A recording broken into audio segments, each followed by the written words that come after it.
300 dates, more like 300 days late. It feels like forever since I've done one of these update videos. I am getting bombarded with a cyber romantic stalker that will not stop, is relentless. What's impressive about her persistence is that it's been like 2 years and I have not contacted her like in any sort of replies or instigating in any way, and she just is continuing to look at my old stories, reply back to them, message me, write me letters, public posts with my name tagged in there as like love of my life kind of thing, and like I don't know, it's more than flattering. It's just disturbing. Oh, if you're wondering about my hair, which is not what it was. The last time you saw me, it was the longest that it's ever been. This is the shortest that it has been in my adulthood because it was actually shaved off in Saudi Arabia when I went there with my mom to do Hajj, the great pilgrimage.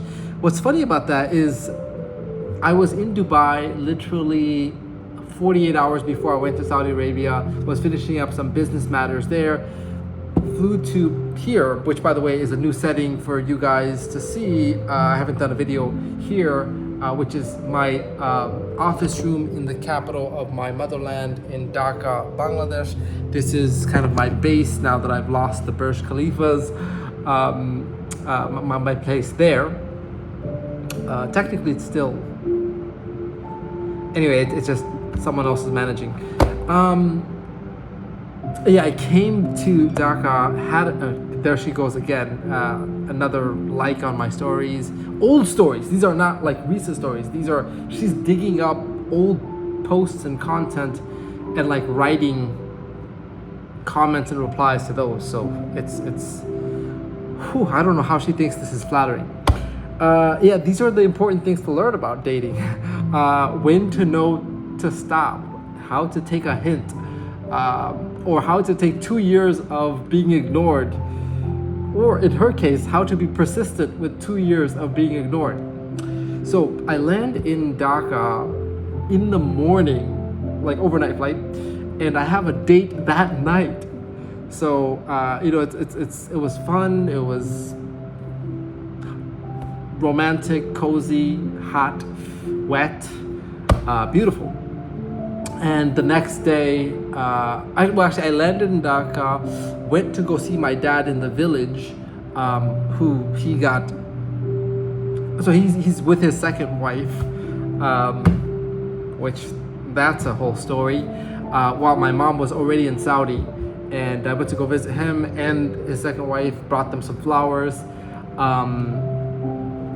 you know, just said my goodbyes as I was going to go to Saudi, came back in time for my evening date, and she came back to my place here, and we had a great night. Next morning, got packed. My secretary actually helped pack everything for me. Yeah, I am living a great life here. I have a secretary, I have 2 maids, I have a driver whenever I need. I used to have a private chef, but I travel too much in and out. It was hard to keep her consistent, or just be consistent with her. But anyway, my secretary actually cooks very well, like surprisingly well. And then I also have 2 trainers. I have a home gym. I have 5 kittens. I have a rooftop pool. I have parks close by. It's just, everything is cheap because $1 is like 100 of their currency. So it's easy to purchase stuff. So anyway, I'm living a great life here. Also have some wonderful girls. It's hard to find good girls in Bangladesh, like open-minded and adventurous, but I found a few. I can find more on the dating apps, but it's not the kind of girls that I want to be dating. You know, I want to expand my horizons, not expand their visa and passport capacity, which is what they're hoping for with someone that has an American passport and citizenship. So anyway, I go to Hajj, which is a 2-week journey, very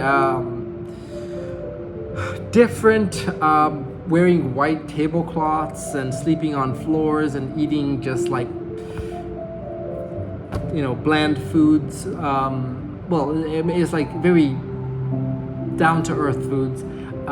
Sleeping on prison beds, or sometimes even thin mattresses on the floor. Sometimes actually I slept under a bridge at a certain time, like a highway, on a thin sheet of cloth over gravel. So I used to be a millionaire, like multi-millionaire, literally months ago, and there was under a bridge. I got lost with my little small group for 8 hours in the Arabian desert, thirsty, cell phone overheating. You can't call Uber. This is Eid day, the busiest day, millions of people down in Mecca, and it was just wild. It was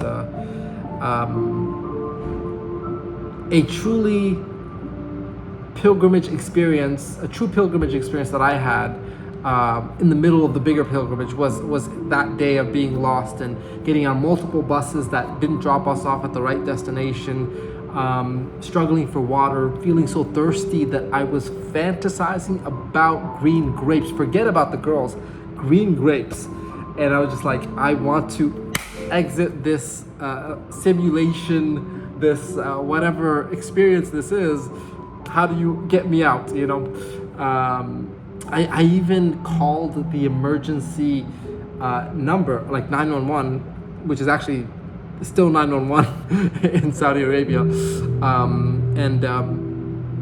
I still had my long hair at the time, so it was just like, it was just getting in the way and everything.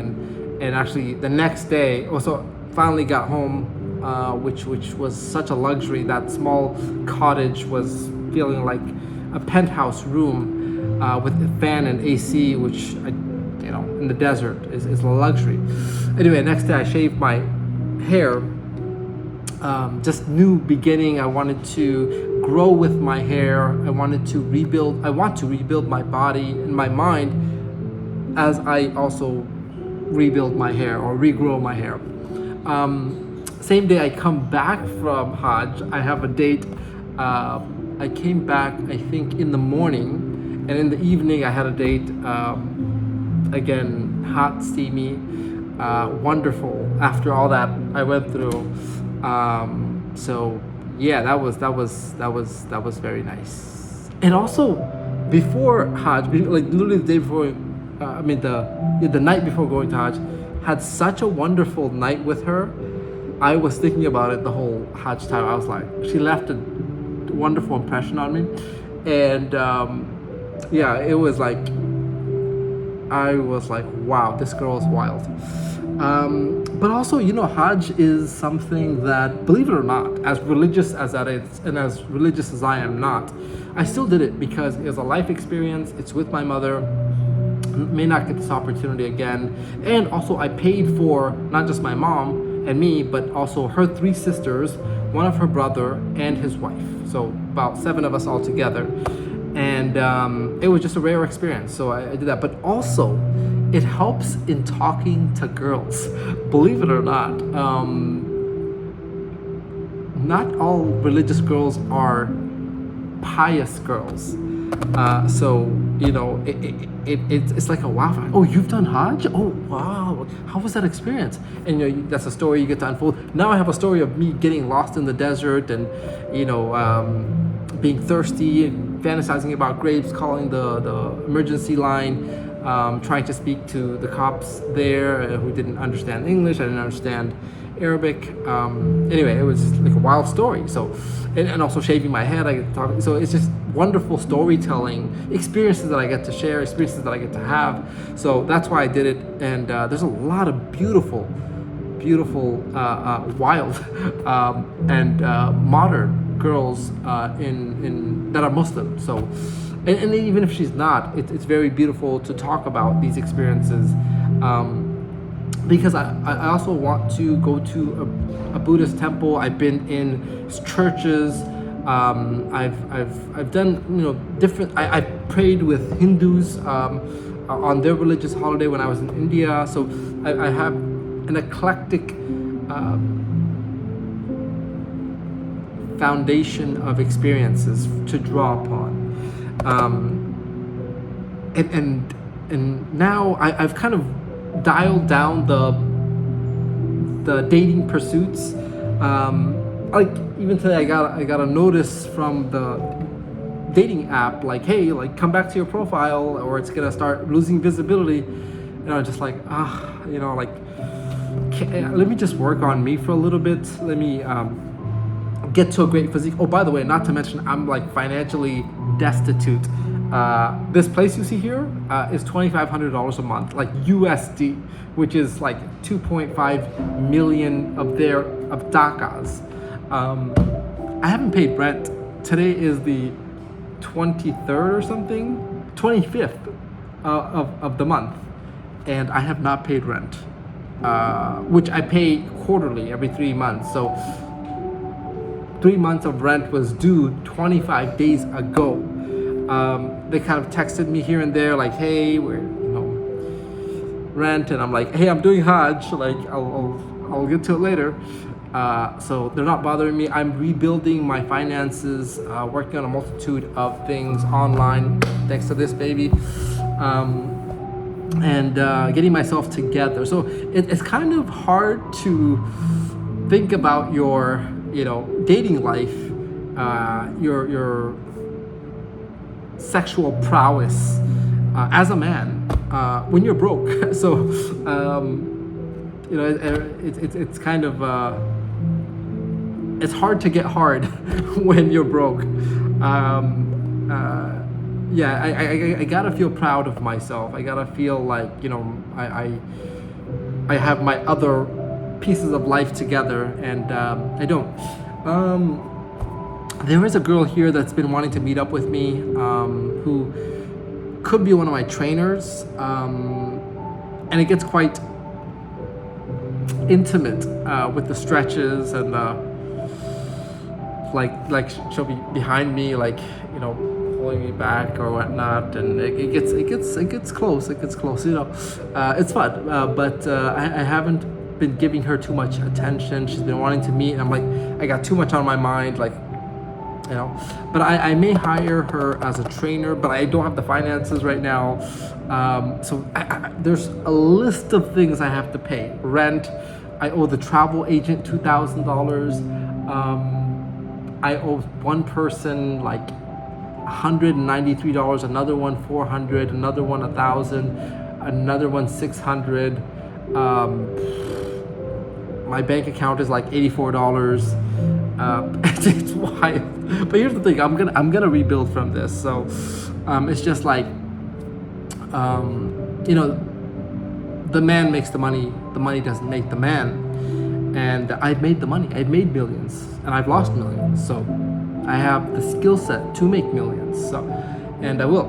And I'm doing it from a place where I have the human infrastructure around me to help me work out, to not have to focus on food, and I have like wonderful staff to get that together. Mostly my secretary here, who she is also someone very interesting. I can only say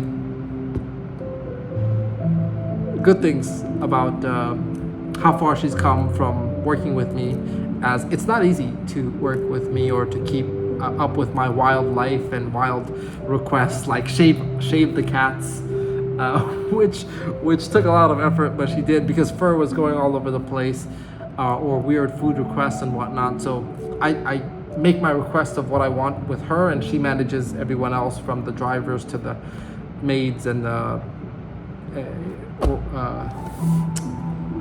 trainers and everything. There is a girl that invited me to her brother's wedding that we matched on a dating app, and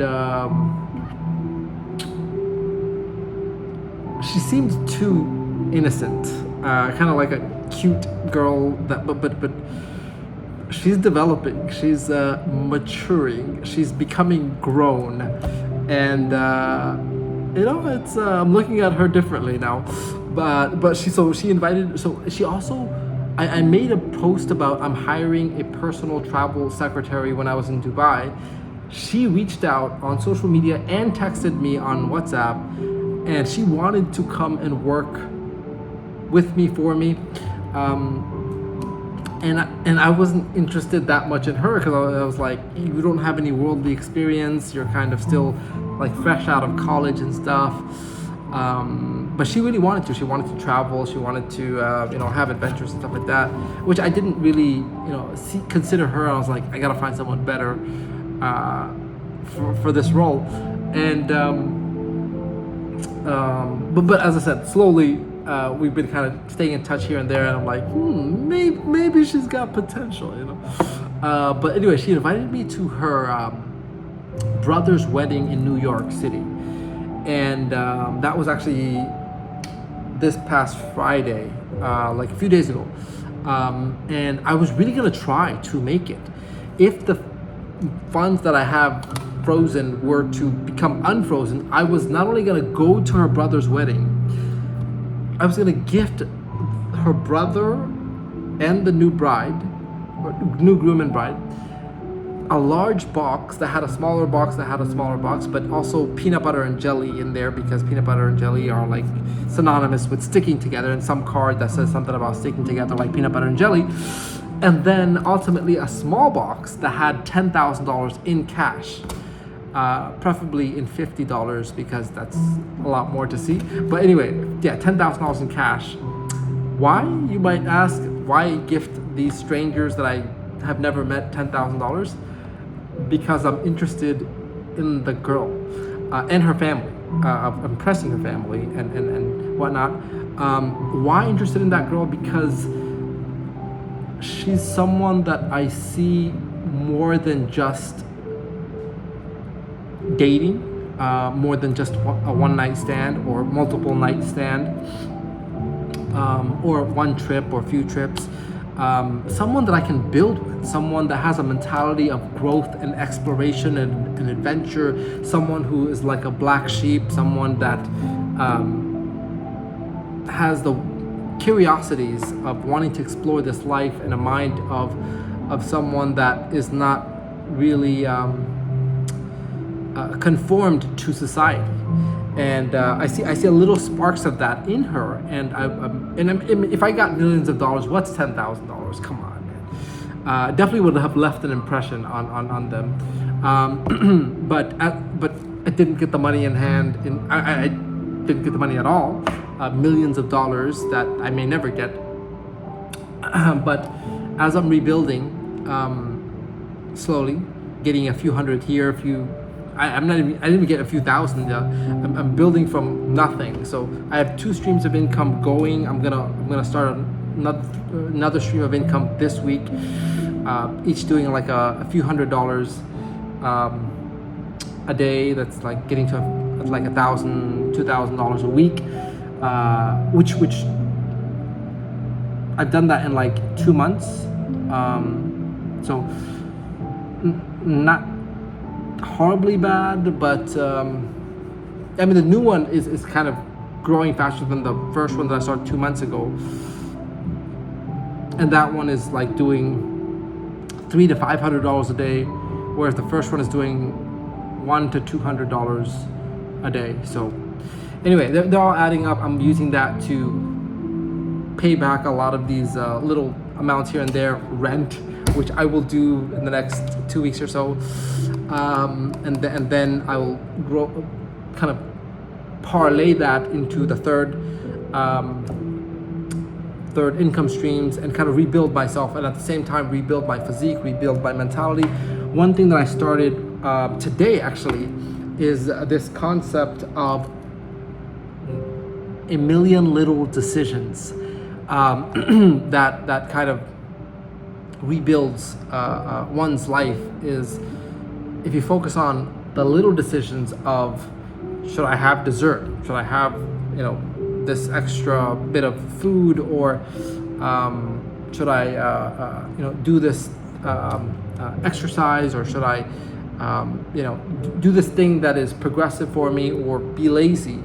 In those little moments of decisions builds the foundation of our lives. And so I'm being a lot more conscious of those little decisions.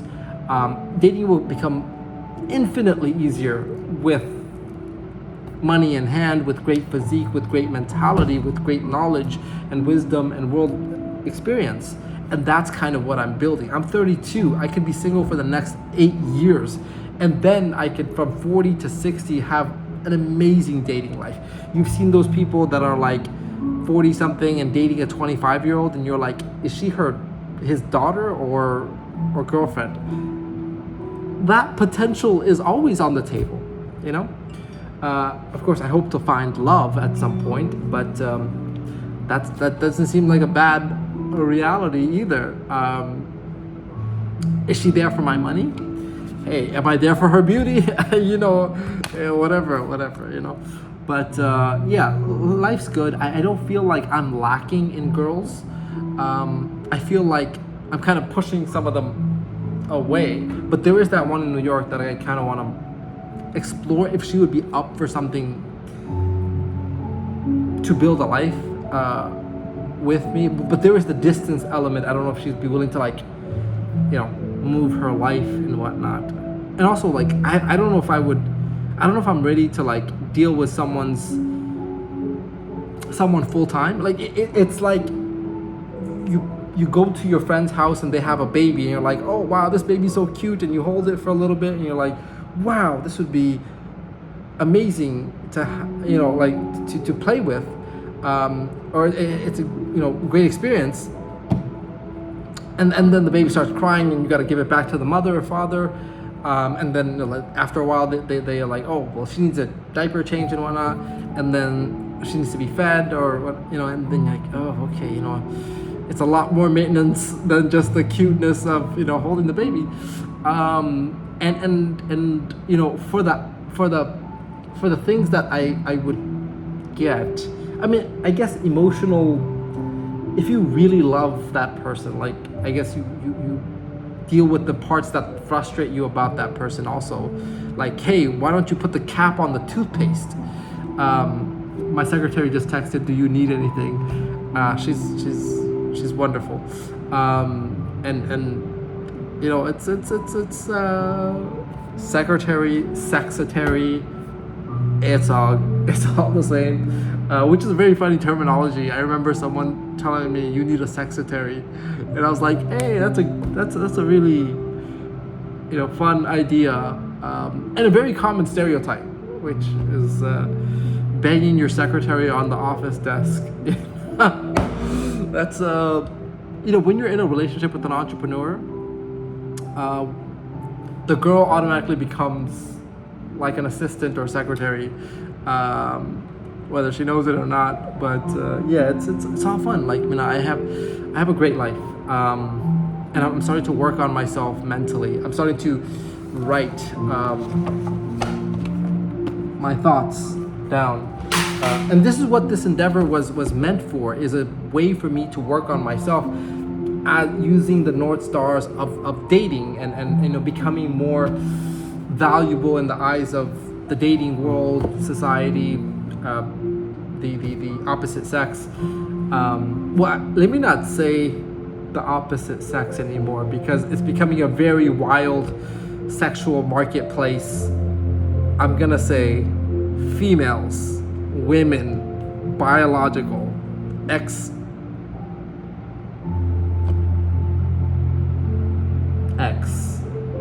yeah. It's like, I forgot if it was XX or XY, and I majored in biology and went to med school. So anyway, these right here are grip strengthers. Or like, you do that. Wow, wicked. Anyway, yeah, man, life's becoming pretty good. Also, I'm reading books on like psychology, or like how to feel good, the psyche of feeling good. Writing down more peaceful things. So, when it comes to dating, I think girls have seen a lot. People with great money, people with great physique, but not a lot of great conversationalists, or at least I can play that angle. I can have money, I can have somewhat of a great physique, I can be adventurous, I can have a lot of experiences, and like put myself together like a wonderful tapestry of like, oh, you also did that? Wow, I would not thought that you did that also. Like, you seem to be quite a renaissance man, which is someone that does a lot of various things. And so right now I'm working on mind, muscle, and money. Those variables will snowball into other facets that will have the ripple effect of a great dating life, and we'll see where that goes. But right now I'm in a good place, a grateful place. I got my soothing background music. I have good help around me. I'm going through some good routines. I'm working through the nihilistic, pessimistic cynicism of life, of wondering why I'm still here. I feel like I'm done with life. I feel like I kind of did the things that I wanted to do. Now I'm just bored, waiting to meet the inevitable, looking forward to eternal sleep. Life is exhausting, man. like it's just one thing after another. I mean, oh, by the way, I blocked after I left the Hajj thing early because my body was unwell. Here's my secretary. My body was unwell. I blocked my relatives, including my mom, for the sake of my mental health and well-being.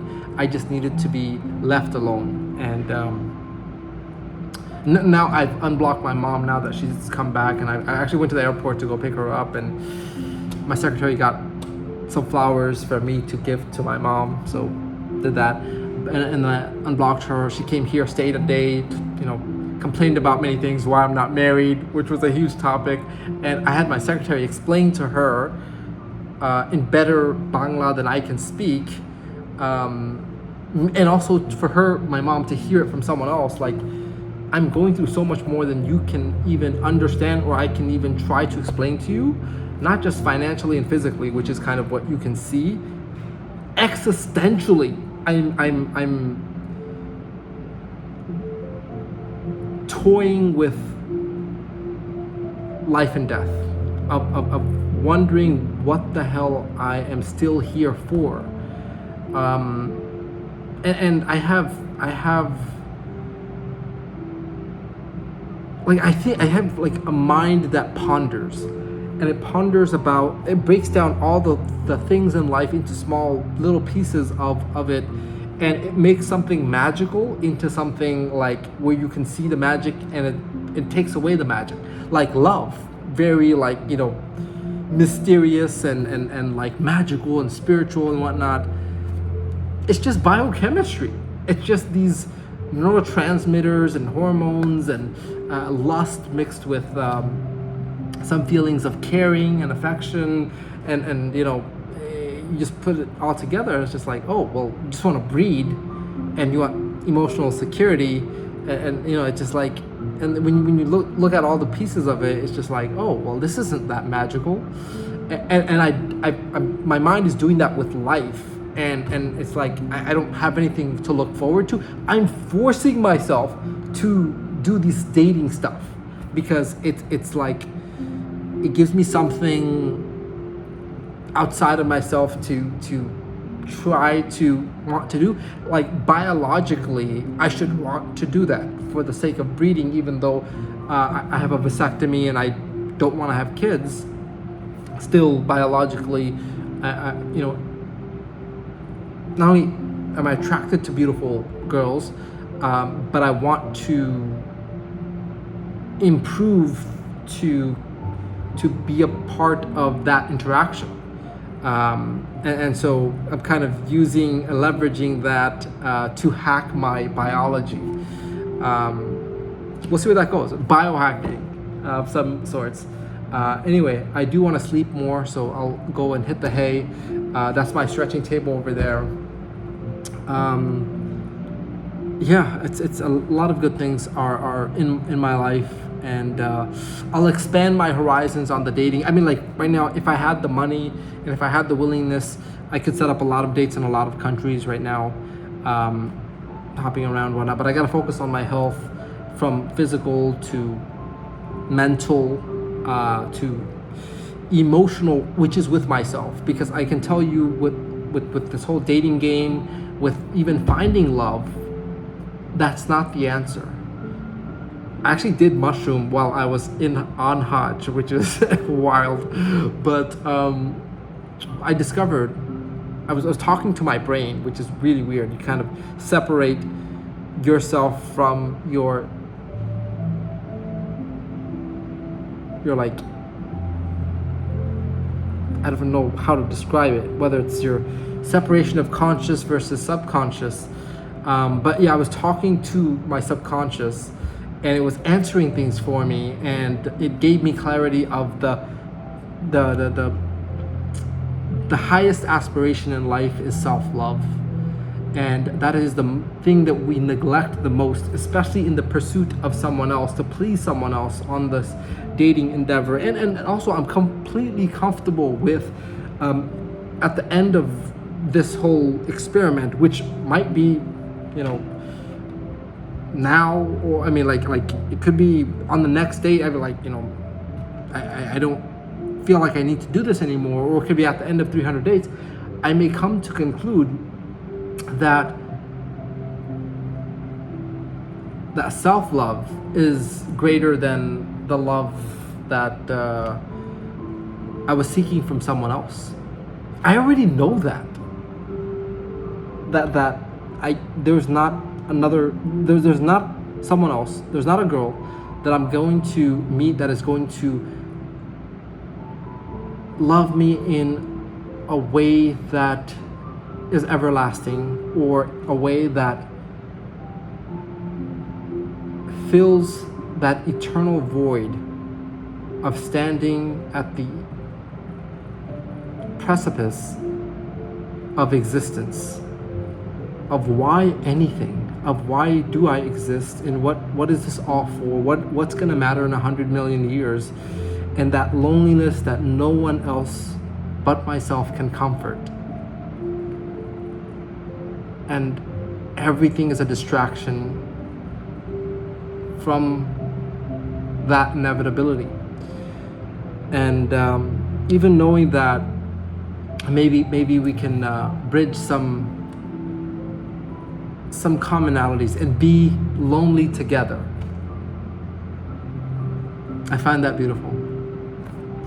I'll keep updating you on my journey to these 300 dates, which may end up being a lot of dates by myself, because I'm starting to enjoy being by myself. It's like this comedian that said, if you want to last longer in bed, like it's said that if you want to last longer in bed, like masturbate before going on your date. And then he's like, if he's like, I tried doing that and I masturbated, and then I called my date, and I was like, yeah, I'm gonna have to cancel the date because I don't need the date anymore.